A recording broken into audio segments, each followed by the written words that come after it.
D-Stacks beat? Yeah, I got a D-Stacks beat. Listen to the beat, y'all. Come on, D-Stacks, bring it in. Hey, hey, hey, hey. Woo! Queens on the roll. Ooh, queens on the roll. Powerful queens on the roll. Beautiful queens, queens, queens on the roll. We're moving, we're grooving, we're jamming, we're slamming. Queens on the roll. We're moving, we're grooving, we're jamming, we're slamming. Queens, queens, queens on the roll. She's educated and inspiring everyone that has challenges. Queens, queens, queens on the roll. She's educated and inspiring everyone and having fun. She's queens on a roll.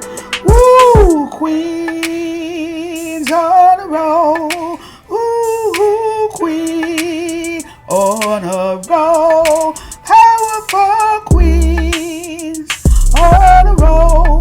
Beautiful queens on a roll.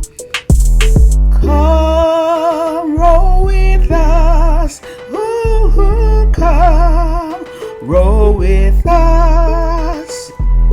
Come roll with us. Ooh, come roll with us. Ooh, queen on a roll. Ooh, queen on a roll. Ooh, queen.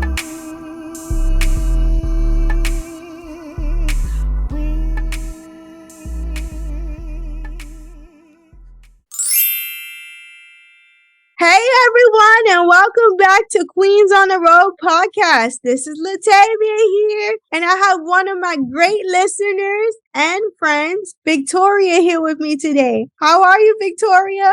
I'm great. It's great to be here. Oh, thank you so much. So I brought you on today because you wanted to talk about anxiety and depression. And I think that's so great. And I think people should get a nice insight to what that's all about. So thank you again. And let's get into it. Let's roll.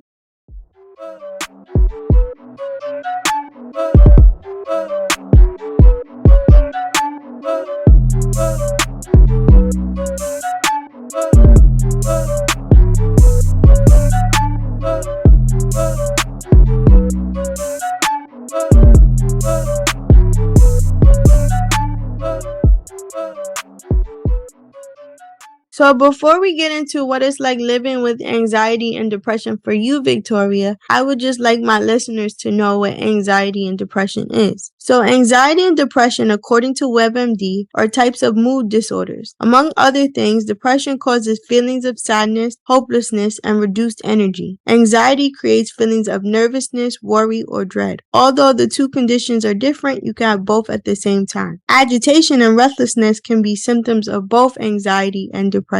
So, Victoria, can you tell me what it's like living with anxiety and depression? Well, mixed with CP is kind of like not the greatest thing, but I try to do my best and live with it. The first time I noticed it, I was about 15 at the time. Wow, that is really young. Can you tell us what it is like for you to have anxiety and depression? Because it is important to note that the signs and symptoms can vary from person to person. So can you tell us how it feels for you and what it is like for you? Feels like sometimes when I'm like really down in it and, really in my feelings, it's like really rough and I don't want to like connect with anyone. And sometimes I get like, a feeling in my chest where it's like hard to breathe and stuff. And, so it's really rough at times, but I do see someone regularly and I'm trying to like figure out ways in the new year to be both mentally and physically strong. So That's a definite great goal, and I applaud you for seeking help. And like you said, having CP makes it way more difficult because cerebral palsy can cause us to have those feelings too, right? Yeah. It can be a secondary condition as well, so I understand. But I don't want people to equate having depression and anxiety to having a regular down day because of a disability, or just having a regular down day in general, because people do have down days, right? Yeah, definitely. So can you please describe to people how having anxiety and depression is different from having a regular down day? It's like you don't want to associate with the world. You don't want to do like your regular routine. You just don't want to do anything. And sometimes you don't even want to just do the normal stuff that you enjoy. Right. So it's more of like you just don't want to be a part of life. You kind of just isolate yourself from everyone. Exactly. So Victoria, you talked about feeling a heaviness in your chest. So does your anxiety attacks mostly happen in social situations, or when does it occur, or what does it originate from? What has caused them? So it's not really social anxiety, I would say. That anxiety I'm pretty much gotten rid of over the years. So it's kind of mixed with like a PTSD situation I had. Wow. And again, I applaud you for seeking help, because I can only imagine that living with depression and anxiety is not easy. But you are out here killing it, doing your thing. So for that, I commend you, and I think you're doing an awesome job.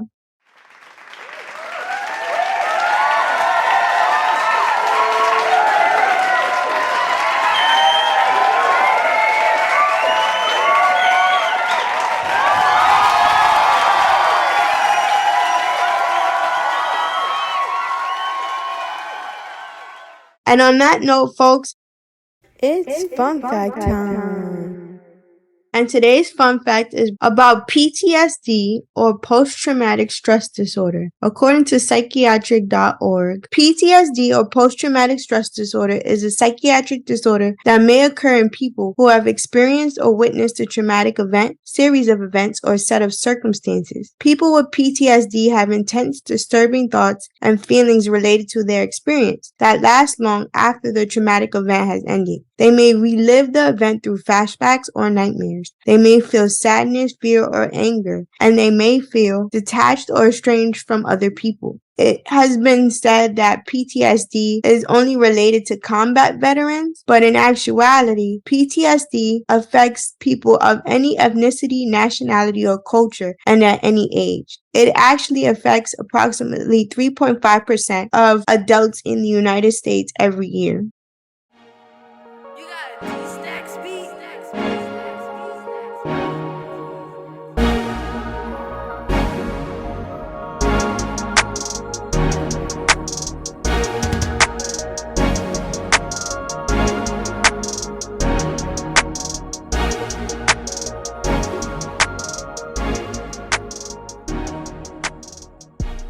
How did anxiety and depression impact you in high school? Like during high school and stuff, it was like really hard because I would get like anxious over like an assignment or something, and like the pressure to like try to be a good student and all that. But like since being out of school, it's like easier to manage, but still like you have your days. And like I mainly wanted to do this because of seeing what happened to Twitch and how that whole situation came about. And I really want people to just remember, just seek help. Don't let it get you to like your bottom point. Right, you're definitely right. Tell someone so that they can go and seek you some help. Because I know a few of my friends struggle with this as well. And when you're deep down in that depression, you don't even want to sometimes seek help. So I encourage friends of people who may have anxiety and depression to check on them. If that phone is on do not disturb, go knock at that house if you can and be like, hey, you're good?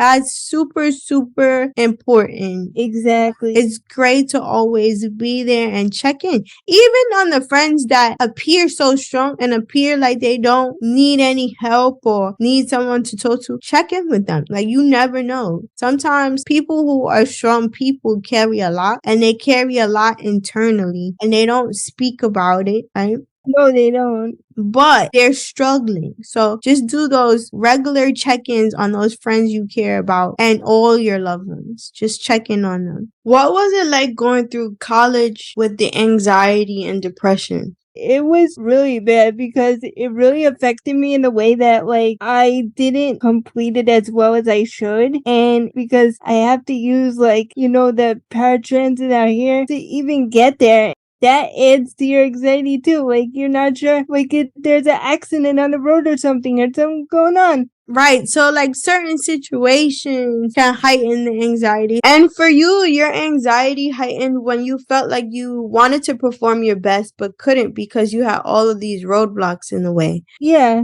So I can definitely understand that. How has your family helped you cope with your depression and anxiety? They're really supportive about it, and they were the ones that told me to like seek help and still seek help to this day. So, just try to, learn techniques to be a better person and stuff like that. So, yeah. So it's great when you have a strong support system around you. Definitely. So what are some things that you do to cope? Mainly what I learned over the years is just stay just mentally in it and just stay busy. Like I learned if I feel like coming on just to like breathe and stuff. And then like if I wake up and I feel that way, Alexa is my best friend. So like I turn it on and like I listen to a book or something or music or just really anything or just talking to friends is really helpful too. Those are all great coping mechanisms. And please, I just wanted to put this out there. There is nothing wrong with taking medication for your mental health. That is totally fine as well to help treat it and help cope with it. So please, if you do need that, please continue to seek help and go get the prescribed medication. There is nothing wrong with taking medication as well. Personally, I never took medication, but I heard great things from it and I'm kind of like an advocate for it. So like if that person needs it, like no doubt, just take it. Do what you need to do.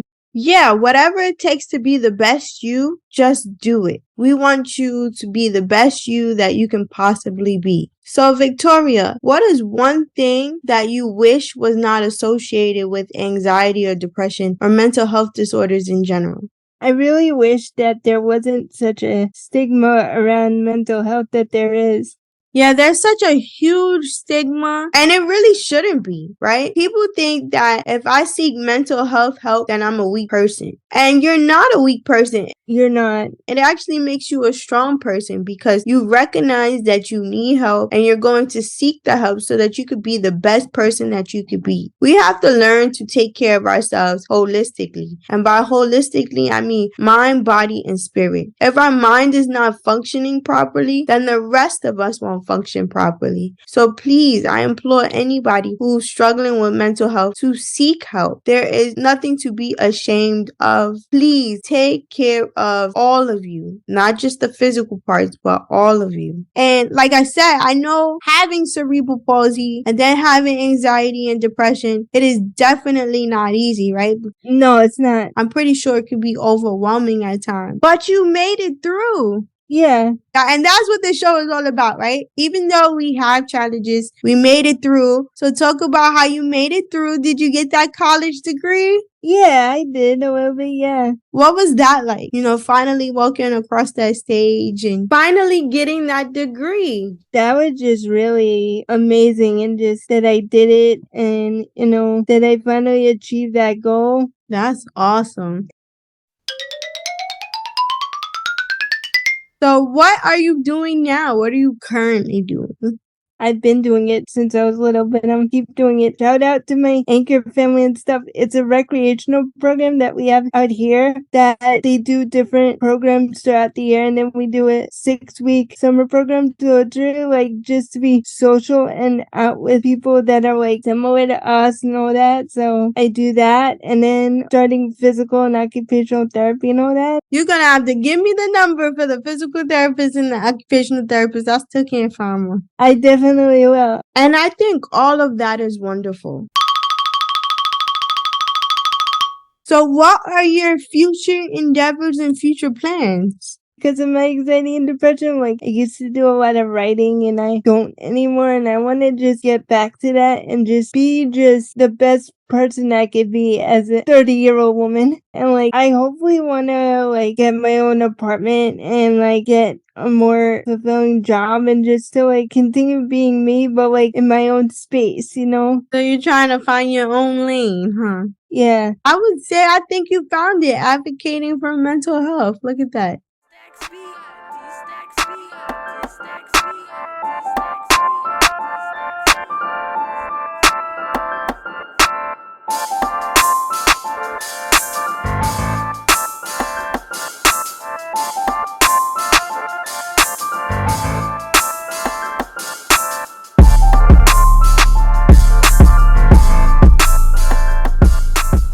So before we close the show out with the quote of the episode, I have a few things I would like to share with all of you. This is the last few days of Cerebral Palsy Awareness Month. So in honor of that, please continue to wear green to show your support to someone you may know that has CP. And if you tag the show Queens on a Roll on Instagram, Facebook, or TikTok, I will post them. Secondly, it is the last few days of Women History Month. So to honor that, I'm going to highlight a phenomenal woman in this episode and read an excerpt from one of my favorite poems, Phenomenal Woman by Maya Angelou. So first up is Ruby Bridges. According to National Women History Museum, Ruby Nell Bridges was born on September 8, 1954 in Tylertown, Mississippi. But at the age of 4, her family moved to New Orleans, Louisiana. And it was there in 1960, when she was just 6 years old, that her parents responded to a request from the National Association for the Advancement of Colored People, or the NAACP, and volunteered her to participate in the integration of the New Orleans school system. She was the first African-American child to desegregate the all-white William Frantz Elementary School in Louisiana during the New Orleans school desegregation crisis on November 14, 1960. There was a children's book published about her experience in September of 2010 called The Story of Ruby Bridges by Robert Coles and illustrated by George Ford. And fun fact, I actually have that book, and it is autographed by Miss Ruby Bridges herself. Currently now in her adult life, Miss Bridges is a civil rights activist and a published author, as she has written books such as Through My Eyes and I Am Ruby Bridges. She is truly a phenomenal woman. And now, without further ado, I will read an excerpt from Phenomenal Woman by Maya Angelou. Pretty woman, wonder where my secret lies. I'm not cute or built to suit a fashion model size. But when I start to tell them, they think I'm telling lies. I say it's in the reach of my arms, the span of my hips, the stride of my step, the curl of my lips. I'm a woman, phenomenally. Phenomenal woman, that's me.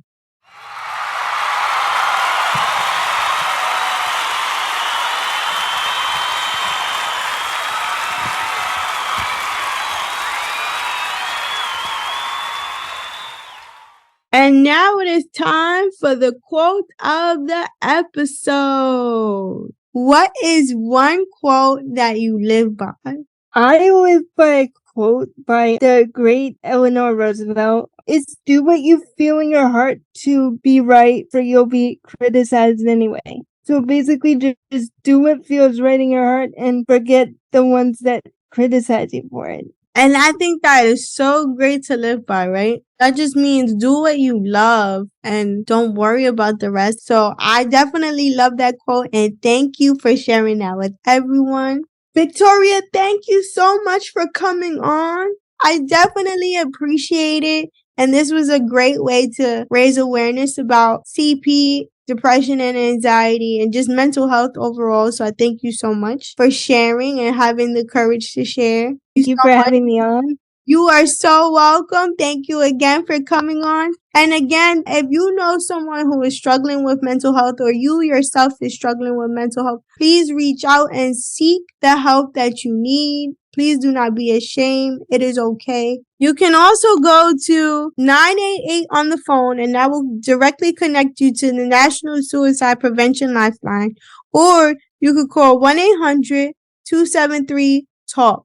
Again, the number is 1-800-273-TALK or 1-800-273 8255. And I encourage you guys again to use it. If need be, reach out to family, friends, loved ones, and please, family, friends, and loved ones, be there. If that person says they are struggling, seek help for them. Guys, thank you so much for listening. I love you guys so, so much. I have a Patreon account if you would like to donate. There's 4 tiers up there for you to choose from. Just go to patreon.com, type in Queens on the Road, and you'll see me right there. If you have any questions for me or Victoria or any of my guests you have heard on this podcast so far, you can email me at queensontheroad.podcast@gmail.com. Again, my email is queensontheroad.podcast@gmail.com. And again, thank you so much, Victoria. And we are rolling out. Bye, guys. See you next week.